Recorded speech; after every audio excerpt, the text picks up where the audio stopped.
Now it's acting weird. All right, what we'll just do for this screen right here. So Homebuyer Masterclass for Coastal Virginia. So everything here is really, if you live in the state of Virginia, everything here is relevant. If you live in North Carolina, some of this stuff will not necessarily be relevant, but a lot of it will. But the laws are there different, but these are a lot of things that are relevant regardless which state you're in. So first off, let's make sure this relates to you. If you ever ask yourself, are you overpaying for the house? How much house can I really afford? What is surprise costs below my budget? Could I accidentally mess up my loan approval? What if I get a decision I regret? And where do I even start? Those are things that are going to let you know that you're definitely in the right place, because that's what we're really trying to make sure you, when you go into your buying experience, that you don't hit any of these pitfalls. Okay, so basically, some of the stuff I want to make sure you don't do is, I don't want you to waste a lot of money. There are things that you literally can do that can waste a lot of your money. I want you to be aware of things that could pop up and that will blow your budget. Loan approval mistakes, we want to avoid that. Overpaying for the wrong house, builder traps, upgrades, stress, confusion, and buyer's remorse. If any of this makes sense to you, give me a 1. Just in the chat, give me a 1. And we'll keep it rocking and rolling.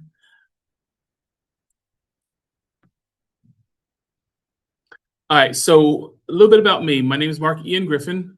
I am a local realtor here in Coastal Virginia.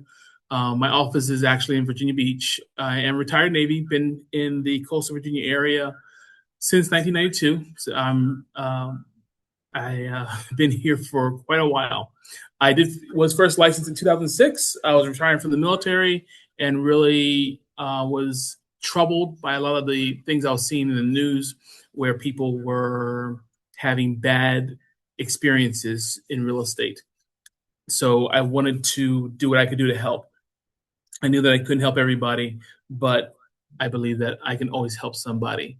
So a lot about my business is focused on a lot of guidance, service, just caring about what your needs are. You'll never hear me trying to get you into a house that's outside your budget. I do want you to be able to have a great experience. So that's really, like I said, I can't help everyone, but I'm always going to help someone. All right, so the roadmap tonight. We're going to hit some things.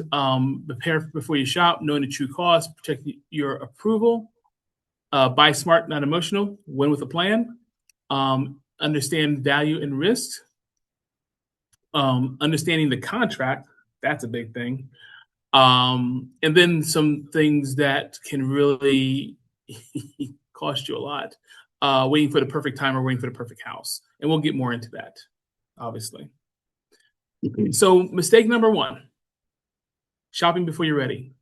And really what this speaks to is when you are looking at properties, but you haven't been pre-approved. And pre-approval and pre-qualified are 2 different things entirely.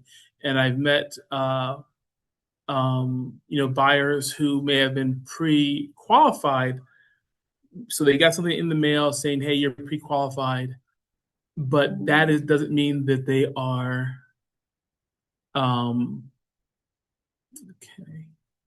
that does not mean that they are approved.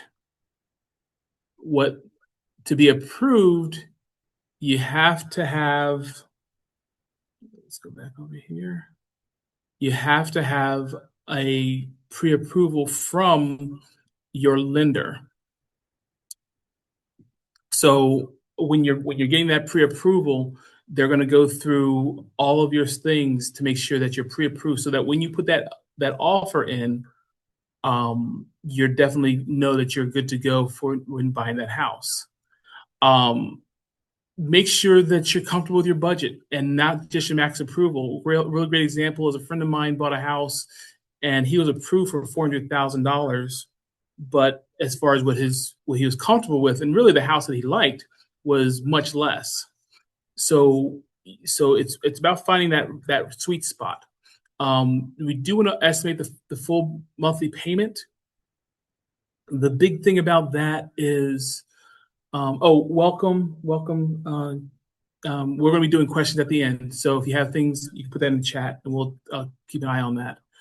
But I'll be addressing those in the chat at the end. Okay. So we're going to look at down payment, closing costs, and reserves. So all of those things you want to have before you're actually moving forward with an offer on a home. And here again, amount approval versus comfort amount. Again, this is really speaking to, as I said before, the gentleman who was approved for a lot more, but it really wasn't. Actually, he could afford it. In his case, he could afford it, but it wasn't a situation. He was just very happy with the house that he found. There are situations where clients have found a house that they really love, and yet the monthly payment doesn't work. Fortunately, then this really comes into having a good lender, because the lender that I worked with, we were able to look at some different ways of getting concessions, and basically, getting the rate to something that was affordable. And then that was something that really worked for the buyer's budget, and the seller's happy, the buyer was happy, everyone's happy. So it worked out really good. All right.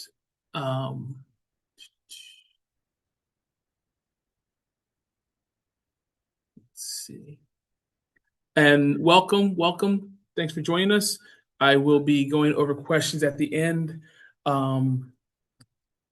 Just if you have anything, you can put in the chat, and I will break off in a second to check the chat.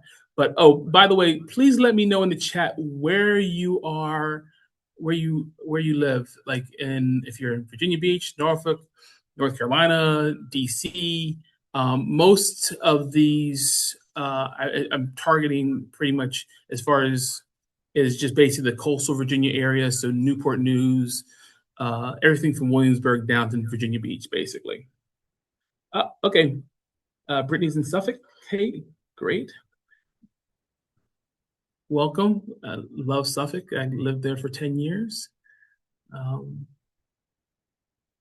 And I hope you're doing well. I'm living in Norfolk. Yep. Right now, my office is in Virginia Beach, but I do live in Norfolk, near the Wards Corner area.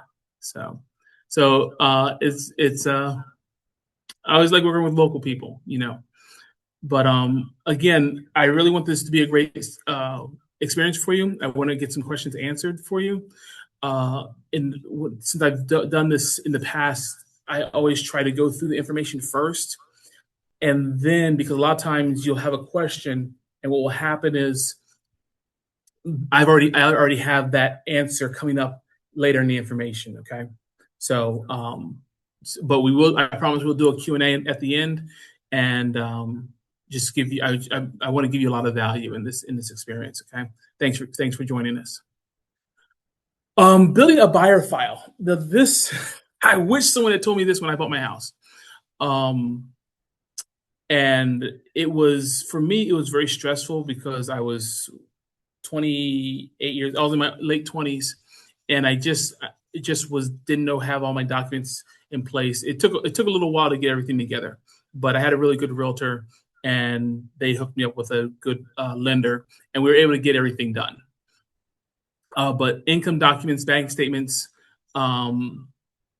your ID, obviously. Know where your pay stubs are, tax returns. They generally are going to need things for the last 2 years. Okay.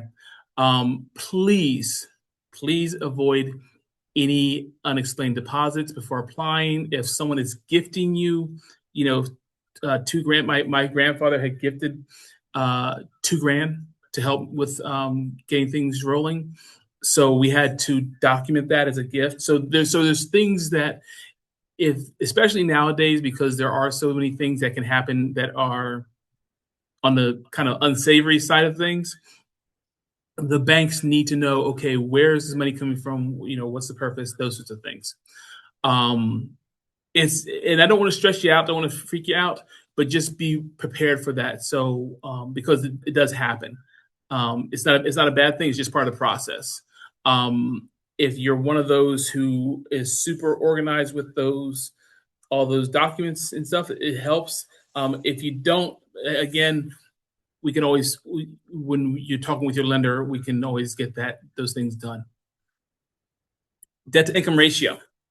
So it's not all about your credit score.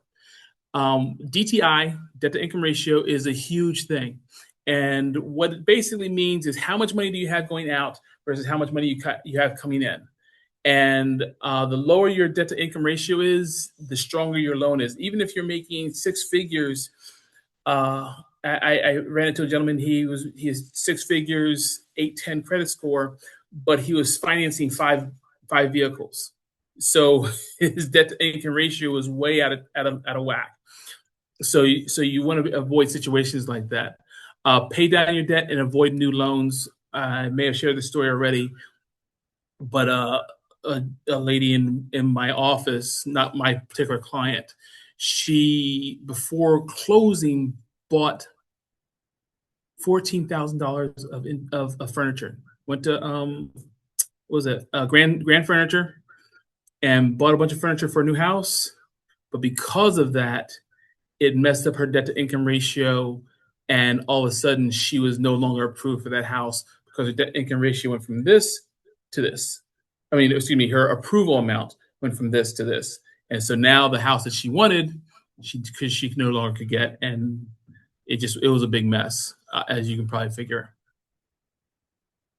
Knowing the true cost, and this is a kind of a big thing because it's not just the cost of the house.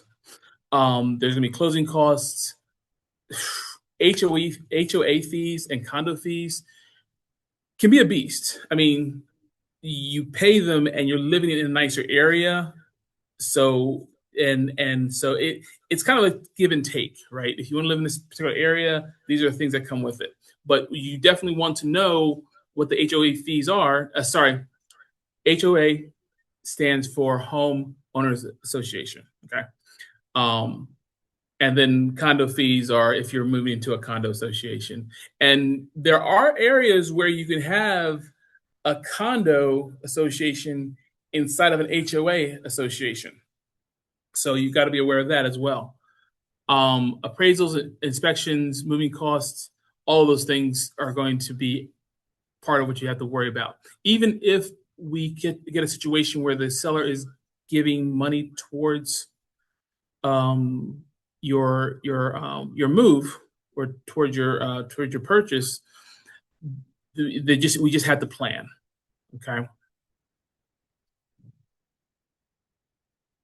So monthly payments. So it's not just the price of the house. It's going to be interest, property taxes, homeowners insurance, mortgage insurance. Now, by the way, if you are a veteran, by the way, if give me a 1 if anyone here is a veteran. Just curious. Because with veterans, you don't worry about mortgage insurance. Mortgage insurance is a little different from, is not the same as what's called mortgage protection. They're two different things. Mortgage insurance is what the lender requires that you have, so that if something goes wrong, something goes sideways, and you default on the loan for whatever reasons, they still get their money. Their money's protected. Okay. There's another thing called mortgage protection, which I'm not going to do that in this training, but that is where if something happened to the main breadwinner, then the mortgage is still protected. Either you get like a few years of payments done, or the whole balance of the house is paid. But that's a different training. So I'm not going to worry about that because that goes into insurance. If you're a veteran, because the Veterans Administration is backing up your loan, you don't have to pay. You don't pay the mortgage insurance.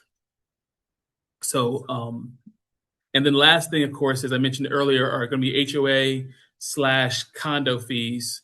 You got to be aware of those. Now, I'm going to hop into that later, but you will be aware of the fees before you have to fully commit. Okay.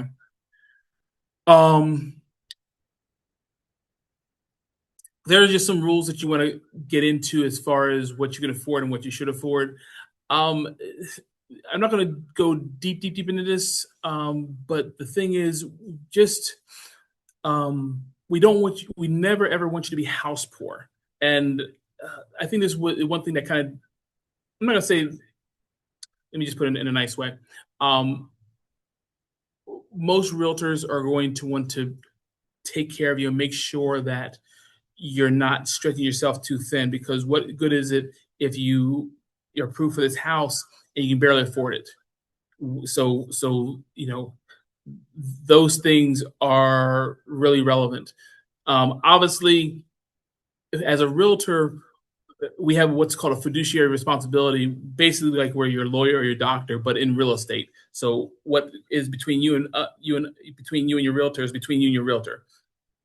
They work strictly for you, and they're not going to do anything to put you in a bad light or expose your situation with a person selling a house. That being said, when you put in an offer, you want to go in there strong with something that works for you, not so much for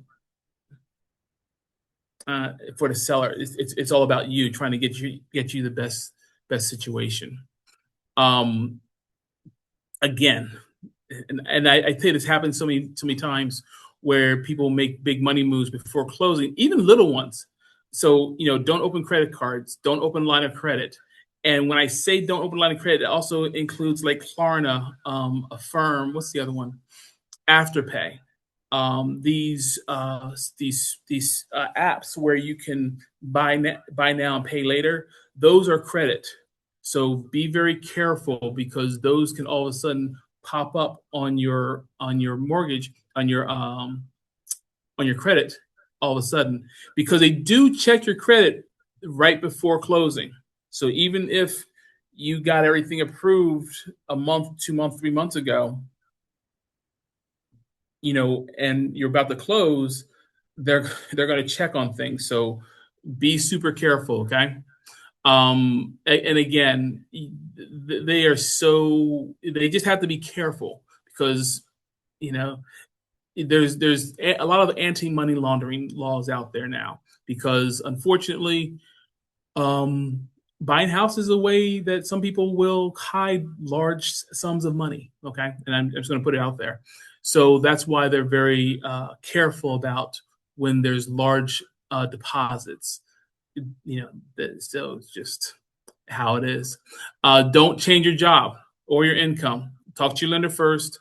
There are situations like if you're a nurse, that's a real great situation where you're just going from, you're going from Centera to Bon Secours or whatever like that.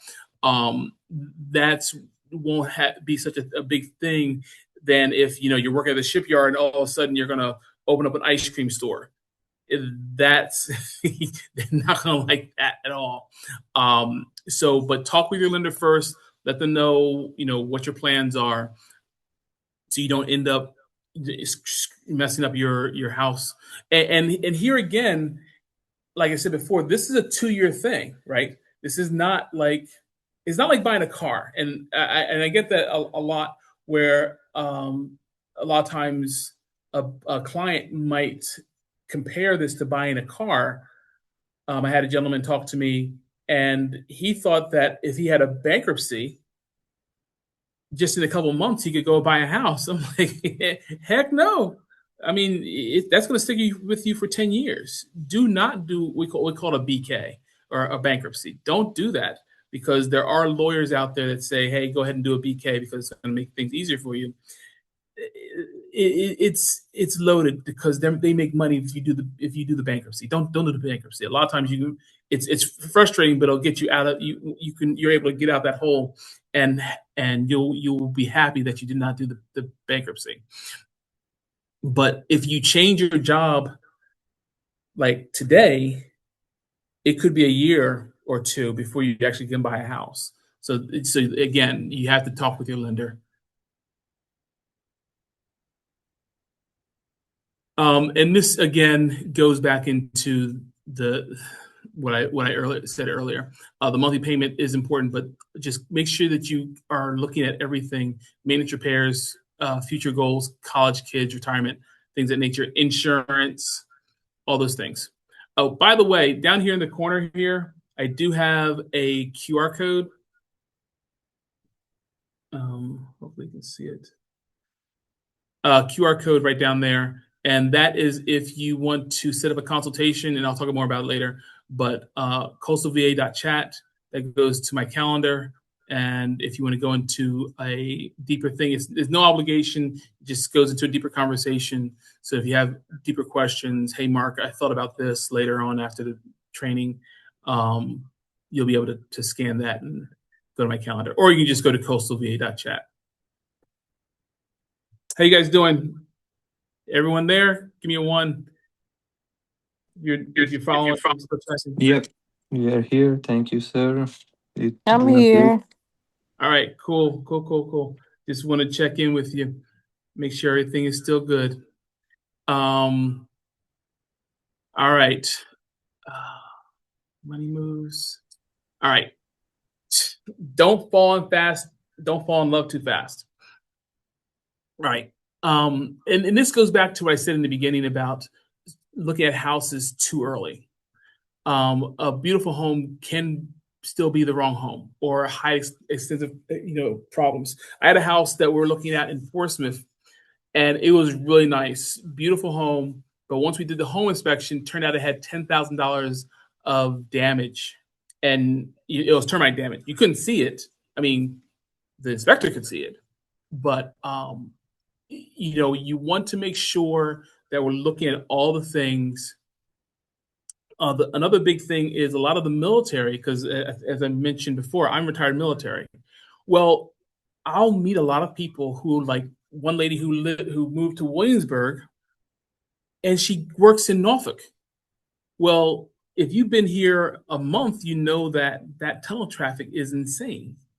So those are the things. Now, you guys, the advantage you have right now is that you live here in Hampton Roads, so okay, if you work in Norfolk, you probably want to live somewhere on the south side. If you live on the peninsula, you work on the peninsula, then you probably want to buy in Hampton or Newport News or somewhere up there. But with the military, I ran into a few situations where people moved and had no clue about the tunnel. So yeah, look at all of those things first before you go ahead and start putting offers in. Please, so don't ignore inspection red flags. So when we do the inspection, so we put an offer in, and now there are different situations. We can go a little deeper into the different situations of the inspection, right? But one, always get an inspection, okay? And I will tell you, an inspection is not a matter of the house being perfect. No house is perfect, okay? But it is making sure that you know the situations with the house. I had this one house at Virginia Beach. And this goes to having a good home inspector. My home inspector goes into the attic. I have a problem with home inspectors that don't go into attics, because there's so many things that can go wrong. I had a situation, not my client, but someone in my office. They bought new construction. There turned out to be a gap between the panels in the roof, right? But they were told that, well, it's new construction. Why do you need an inspection? And the lady said, yeah, okay, yeah. And so they did no inspection once the house was built, and the builders had just shingled over the gap. So you have to have an inspection, even if it's just for informational purposes. But that was a big situation. But as far as red flags are concerned, there are going to be things that are cosmetic. Cosmetic stuff is just cosmetic stuff. Especially if you buy a house that was built in the 80s and maybe needs get rid of the carpet, goes to the hardwood floors, whatever, and those are cosmetic things. The big thing is and I had a house in Chesapeake like this where it had foundational issues, like there were cracks in the foundation. It was bad. Like we finally got out of that deal. But and by the way, when you do the home inspection, yes, there is a period of time where you can walk away. Okay, so even if you put an offer on a house, and we're going through the process, and you say, "Hey, I'm not comfortable with this. Can this be fixed?" And the seller's like, "Well, that's 10 grand. I can't afford to fix that." Then you guys can walk away. No worries. But please don't ignore those red flags. They're huge, and they can cause you a world of hurt, because once that deal is signed, once you're done with closing, it's your problem. And I don't care what they tell you. I've heard horror stories of people who said, "Oh yeah, we'll fix it later," and then once it's done, it's done. It's gone, right? So please don't do that to yourself.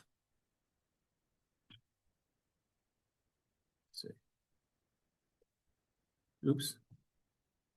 All right, making an offer without a strategy.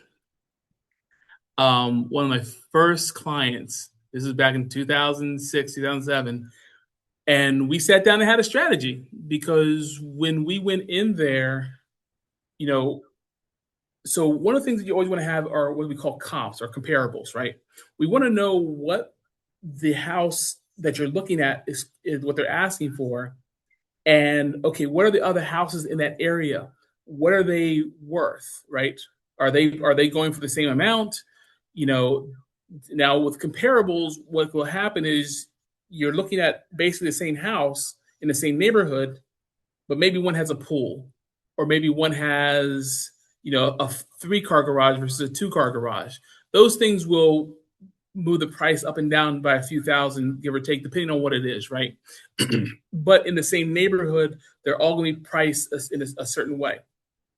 So when you put in your offer, you want to make sure that offer is in line with what makes sense in that neighborhood, because sometimes you'll run into a seller who might be so emotionally attached to the home that what they're asking for may not really fit the market, if that makes sense. So in here, so I mentioned the home market value and recent comparable sales. They're the comps. Set your maximum price before emotions ever take over. Again, if you fall in love with a house, and I mentioned this before, don't fall in love too fast. We want to be strategic. We want to be strategic because we want to make sure that this is going to work for you and it's going to be great for you. Price, timing, contingencies, closing terms. We can dive into those things at another time, because that really gets into the weeds.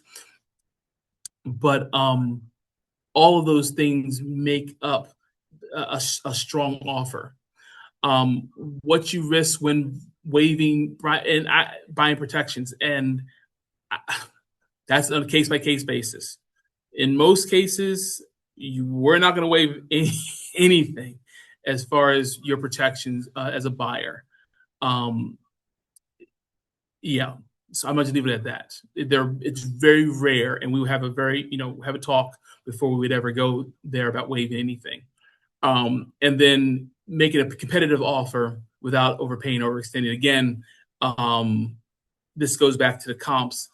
And it also depends on how long the house has been on the market. A lot of times, a seller will say, "Hey, I want to put this on the market for something that's like way over the comps," and because they're emotionally attached to the house, you as a smart buyer are going to give them an offer that is in line with the comps. Even if you're in love with the house, if it's been on the market for a while, there's a reason why it's been on the market for a while, because they are way out of the compare where things should be. So again, make an offer, but it must have a must have a strategy. Okay, buying direct from the builder alone, really, really bad. Okay, so and this is another situation where some buyers will think that this is like buying a car, and if there was a period of time that I did car sales, and there were buyers that would want to go straight to the manager versus the salesperson. That's not how real estate works. We are your protection. We're your buffer, to make sure that you're not screwed over. So, real good example: the lady who bought straight from the builder with that situation where the house wasn't inspected. What happened was she went to the new construction site and spoke with Mary or Jim or whoever was the agent on site. Now that agent works for the builder, not for you, and their job is to get you to buy. And it's a very dangerous situation because you're going in there and you have no protection because you don't know what you don't know. You don't know the questions to ask. You don't know how to. You mean because you buy a house some people buy only a house once or twice in their lifetime, right? So that is a super, super dangerous situation. And I can't emphasize that anymore. It's so dangerous. Make sure you have representation before you go look at houses with the builder. And as soon as you walk in, you need to say, okay, I'm represented by Mark or Tim or Sal or whoever you're being represented by. But you have to let them know I have representation. One big thing that happens other than, and don't get me wrong, with that new construction situation with the gap, that doesn't happen. That's not often, but it is a situation that had the person had their realtor there's a good chance that they would have known to get an inspection even though it was new construction. But the other thing about buying straight from the builder is when you go into those model homes, but then they will have all these available upgrades. You can upgrade the backsplash, you can upgrade the countertops, you can upgrade the molding, you can upgrade the doors, you can upgrade the windows, all these different upgrades. It sounds great, but here's what happens. You do the upgrade, and when you get to closing, it's 50 grand more than what you initially thought. It's like, so that's another situation that can happen with buying directly from the builder. So be very careful. Just make sure you have representation with that. Okay. And I kind of already talked about this in regards to Hampton Roads and the way things are laid out with us. Some places, and we just saw today, it was raining like crazy, and I saw in Norfolk, near my area, was flooding up. A lot of places are going to have require flood insurance, so that can change things. And I already talked about tunnels and bridges, military bases, all those commutes. I've pretty much hit all this, so we're going to keep going. Let me know if you have any questions about that. All right, appraisal and inspection. So when you get a ratified contract, you see the house, you're like, oh, I love this house. Let's go ahead and put an offer in. We put the offer in. The seller's like, cool, I'm down with this. This works for me. So then what happens is the lender sends an appraiser. So the appraiser is the guy who says, okay, well, this house is the value of this house is $300,000, right? But the loan is for $325,000. Now, granted, you're approved for $325,000, but this house is not worth the $325,000. It appraises for $300,000. And this is, again, why, going back to what I said earlier about making sure that you have good comparables done, so that when you're coming into this situation to buy a house, put in an offer, you're putting in a smart offer that is relevant to that neighborhood, okay? Otherwise, what can happen is the appraiser will come back and say, sorry, this is outside the market value. And again, this does happen with a lot of sellers because they're emotionally attached to their homes. And sometimes it takes a little while before they kind of come back down to reality. In those situations, a couple things that can happen. Well, one, you can walk away if and find a house where the seller will work. You can bring extra money, so you can bring the extra $25,000 if that's a situation that you have an extra 25 grand, but that's going to be outside the loan, the home loan. So if you have a rich uncle or something like that that can put out that, then, and of course you do need to talk with the lender, make sure everyone knows where the money's coming from. Or the seller can bring down the price of the home. I did have a seller who, and this was it was a military seller and a military buyer.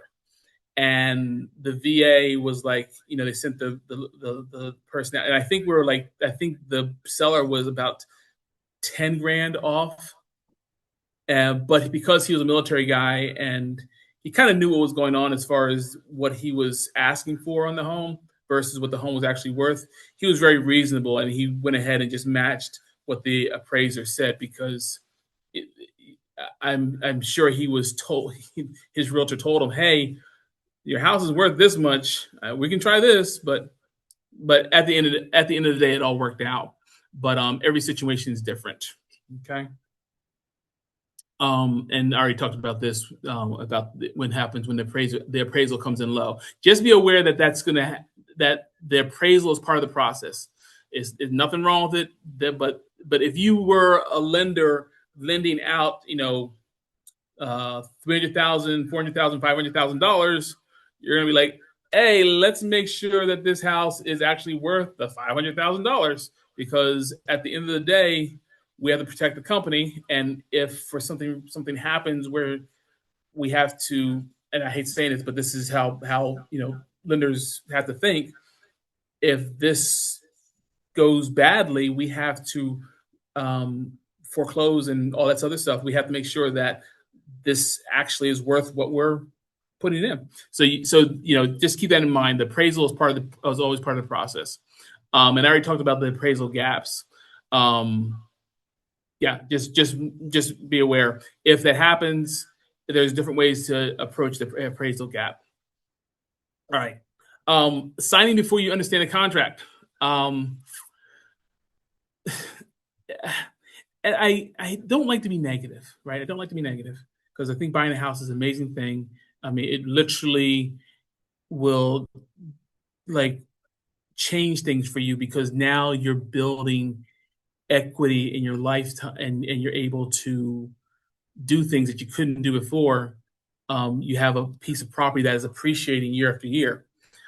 But there was a situation some years ago where a gentleman was very upset. He bought the house sight unseen and signed a contract trusting the realtor. And the realtor, well, in any case, there was a confrontation. I'm not going to get into everything that happened, but it was very ugly. It made the news. It is so important that you understand the contract. There's the price, but there's dates. Like within 2 days, you have to have your earnest money deposit in 2 business days. The contingencies, obligations, anything that's verbally said, it has to be in writing. It cannot just be verbal. And I had a situation with a client, and the seller went around both realtors, his realtor and me, and went to the buyer, and made all these promises that were just absolutely untrue. And it became a real headache. But you always deal with your realtor because your realtor is the one that is watching out for you. So just be aware, be careful with verbal promises. Ask questions before you sign. Do not rush. Don't be rushed because this is literally your biggest purchase. You want to ask questions. And with my process, it's very educational. So even though I take a little longer, is because I really want you to be comfortable and I want you to be happy. And I do want you to, if in a lot of cases, the way with my most of my clients, we're buying a starter home so that they can build up equity and then in a few years sell it, make some money, and then put that to a bigger house and maybe working their way to their dream house. Their situations are different, but I want you to be educated on the process. So I do take a little longer, but that's so that you are super comfortable about the whole process. Earnest money is real money. So the thing about earnest money, and people ask about the earnest money all the time, so earnest money is basically saying, hey, Mr. Seller, I am serious about your house. I am willing to put, $2,000, $5,000, $500. I'm really put this much aside in escrow to guarantee that I'm not going to do anything to mess up this situation, this offer. Okay, I'm really serious about this. Now, as far as how much earnest money you want to put down, on average, you're going to see between 1,000 to 2,000 most of the time. Sometimes it's more depending on how much the house is. If it's a $500,000 house, well, okay, maybe $2,000 to $5,000. If it's $100,000 house, well, probably 1,000, 500. Well, probably 500, right? You want that EMD. We saw EMD, earnest money deposit. We want that to match what you're working with as far as the home.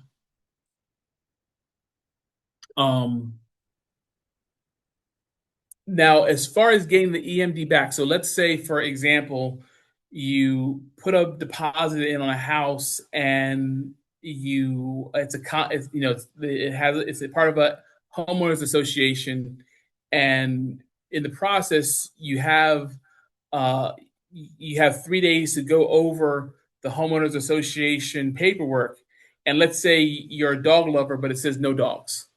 Well, I'm done. No, I love my dogs, we can't move here.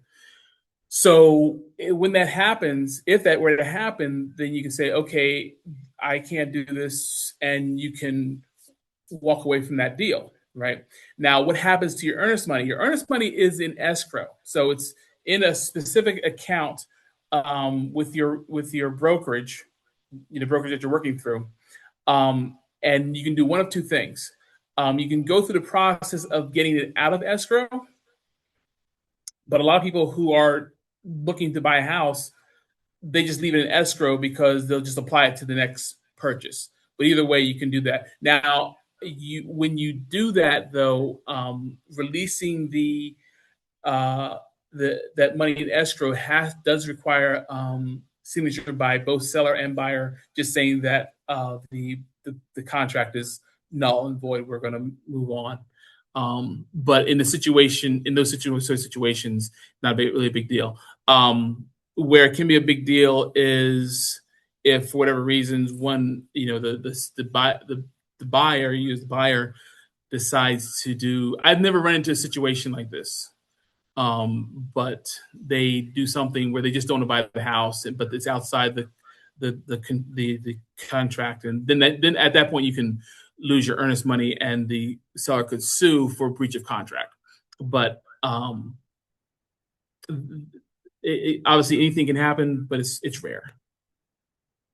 Again, talking about contingencies and deadlines, these are really in place to protect you. There's a number of contingencies, and inspection contingency. If after you go through the inspection you're not happy, you walk away. Financing contingency. You're not able to get the loan. Now, obviously, when we put your offer in, we've already gone through the pre-approval process, so that rarely happens.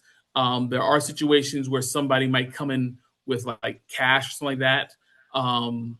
There's a little different, but financing contingencies, it's there, but usually it's not a well, with the lady who bought the furniture, that would have been that's where that enacted, where she lost the loan. Appraisal contingency, where he talked about that. home sale contingency. So I had a client in Suffolk, and they were looking to buy a house in Virginia Beach, but we couldn't make it happen until they sold the house in Suffolk. Took a little while, and that's for another training. But we finally got it sold. But they needed the money from that house, that sale, to go to the Virginia Beach house. So that's what that looks like. And then of course, we would always go over deadlines. I already mentioned the EMD, the earnest money deposit deadline. There's a couple of other ones, like the HOA/condo fee, condo documents deadline. But like all these things are in place so that you don't end up in a situation that really is bad for you. All right. Mistake number 8. I hear this one a lot. People wait for the perfect interest rate. Okay. The problem with waiting for the perfect interest rate is that real estate is always appreciating, right? I have a friend of mine bought a house 3 years ago, and now it's appreciated so much. It was 3 years ago, maybe 4 years ago. But in any case, he was able to, the amount of equity that has built in the property in those few years, he was able to do a loan to actually to build a business. The point of it is that if you're waiting year after year for the perfect interest rate, the property that you're looking at is still going up in value, right? So it's costing more. So even if you did find the perfect interest rate, now the house is $50,000 more. Are you really winning? And that's money that you could have been earning in equity had you bought initially, instead of saying I'm waiting for the perfect interest rate. Now, if you're trying to buy a BMW, a car, that's time. And this is a thing I say a lot of times. Buyers, especially new buyers, will approach it like they're buying a vehicle. It's totally different because vehicles do not appreciate. Vehicles, and we all know this, as soon as you drive off the lot, they say a lot of vehicles would depreciate, 20% as soon as you drive it off the lot. On the other hand, a house will appreciate, within the next month. It's a completely different situation. So yeah, your life keeps moving forward. Don't wait for the perfect interest rate. Marry the house, date the rate. So when I bought my house, I think when I bought my house, it was at 6%. I think something like that. And then within a year, I was able to refinance it to 4%. So it made a big difference in my finances, and that's really the point. Get the house, date the rate. So things change. Like for instance, the value of the house changes. How much you own the house changes. Your credit score is going to change because, by the way, when you buy a house, your credit score goes soup, because that is one of the best things to increase your credit score, right? And you can refinance and get a lower rate. So again, going back to the argument about waiting for the perfect interest rate, they change all the time. Okay. So marry the house, date the rate, there's always more opportunities to go ahead and bring that and refinance and do other things to make it more affordable. Buy when your life is ready.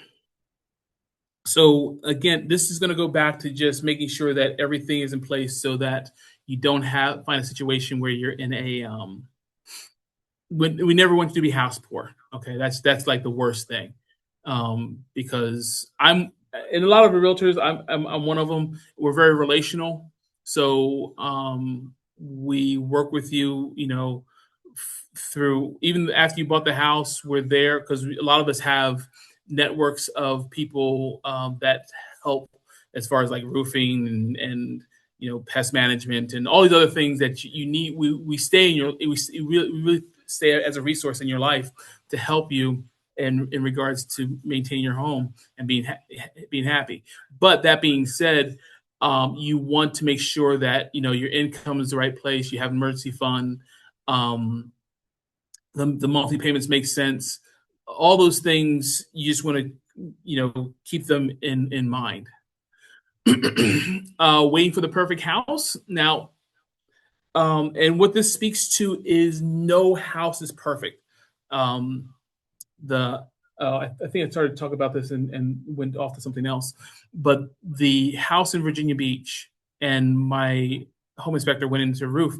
There had been a fire in the house. Okay. And apparently no one had gone into the attic to check to see what was going on over there. And what they did was they painted over the areas where the fire was to cover up the smell. Okay. And the realtor didn't know. She didn't go up there. And I mean, most realtors were not going to go up into the attics, but that's why we have good home inspectors.